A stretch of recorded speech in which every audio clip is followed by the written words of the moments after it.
அது seat belt போடல அப்படிங்கிற 4 வீலருக்கான ஒரு வழக்கு வந்து 2 வீலரில் 2 வீலர் எண்ணில் பதிவு பண்ணியிருக்காங்க.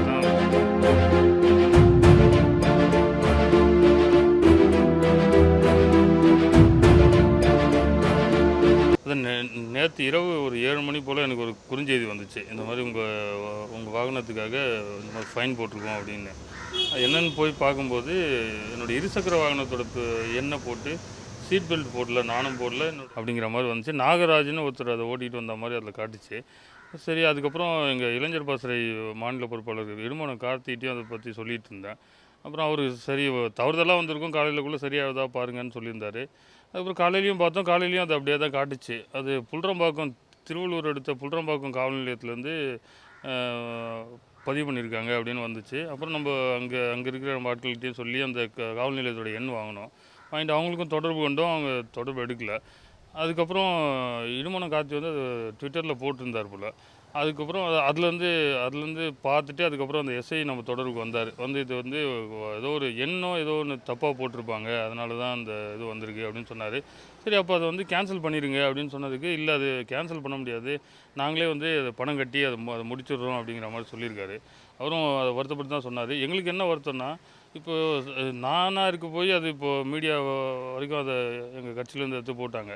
ஒரு சாதாரண மக்கள் அவங்களோட எண்ணை தவறாக போட்டதுனால அவங்களுக்கு அந்த பெனால்ட்டி வந்துருச்சு. அதை அவர் கட்டியே ஆகணும். அவரோட அந்த ரெஜிஸ்ட்ரேஷனில் எப்பயுமே அது இருக்கும். அவர் அந்த வண்டியை விற்கிறதா இருந்தாலும் சரி, எது பண்ணுறதா இருந்தாலும் சரி, அந்த ஃபைனை கட்டியே ஆகணும்னா தவறே பண்ணாத ஒருத்தர் தண்டிக்கப்படுற மாதிரி அது மாறிடுது. இதை போட்ட அப்புறம் தான் தெரியுது. பல பேர் வந்து அழைச்சி பேசுகிறாங்க, இந்த பிரச்சனை எனக்கும் வந்துச்சு. நீங்கள் அந்த ட்விட்டர்லேயே கீழே போய் பார்த்தீங்கனாலே பல பேர் அதை போட்டிருக்காங்க. எனக்கும் அந்த பிரச்சனை வந்துச்சு. குறிப்பாக மீடியாவில் இருக்கிற ஒருத்தர் கூப்பிட்டு என்கிட்ட சொன்னார், நான் ஆவடி பக்கமே போகல, ஆனால் என்னை வந்து ஆவடியில் சீட் பெல்ட் போடாமல் நான் ஓட்டின மாதிரி எனக்கு ஃபைன் வந்துச்சு சார், எனக்கு கூட இந்த பிரச்சனை வந்துச்சுன்னு அவரும் சொன்னார். அதனால் இது இப்போது உள்ளே போய் பார்க்கும்போது தான் தெரியுது, சாமானிய மக்கள் நிறைய பேர் இதில் பாதிக்கப்படுறாங்கன்னு. இந்த பாதிப்புலேருந்து அவங்களுக்கு இது பண்ணுறதுக்கு ஒரே வழி தான் இருக்குது. அது உண்மையாக பொய்யான்னு கண்டறிஞ்ச பிறகு அந்த பெனால்ட்டியோ ஃபைனோ அதை வந்து காவல்துறை போடணும்.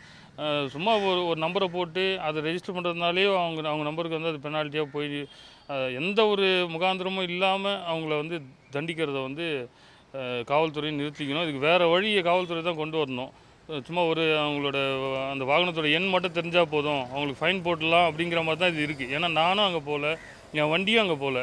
இப்போ எதுவுமே போகாத போது என்னோடய வாகனத்தோட எண் மட்டுமே போடுறதுனால ஒருத்தருக்கு ஃபைன் போட்டலாங்கிற முறை வந்து ரொம்ப தப்பாக இருக்குது. இது வந்து காவல்துறையிலேயே இது தப்பாக பயன்படுத்தவும் வாய்ப்பு இருக்குது. காவல்துறையில் ஒரு சில தவறுகள், ஹியூமன் எரர்ஸ் வந்து எப்போயுமே பாசிபிள் தான். அப்போது ஒரு சில தவறுகள் நடக்கும்போது அதை திருத்தத்துக்கான வாய்ப்பும் அவங்க கொடுக்கணும். இதை தான் நான் இது மூலமாக தெரிவிச்சுக்க விரும்புகிறேன். நான் இங்கே போரூரில் தான் இருக்கேன். ஆனால் அந்த கேஸ் பதியப்பட்ட இடம் வந்து திருவள்ளூர் பக்கத்தில் இருக்கிற புல்றம்பாக்கத்தில். அது சீட் பெல்ட் போடல அப்படிங்கிற 4 வீலருக்கான ஒரு வழக்கு வந்து 2 வீலர் எண்ணில் பதிவு பண்ணியிருக்காங்க. அதுதான் விஷயம்.